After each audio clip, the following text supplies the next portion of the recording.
साथी साइला आइज यहाँ आइज नानी लिएर आइज छिटो हो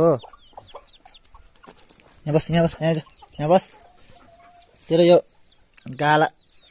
यहाँको मासु म काटेर खाइदिउँ यो हेर त यो सानो हेर्ती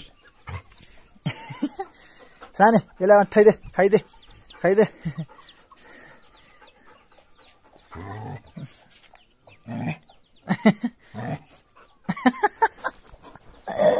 गाली गरेको तैँले किन गाली गरेको नानीलाई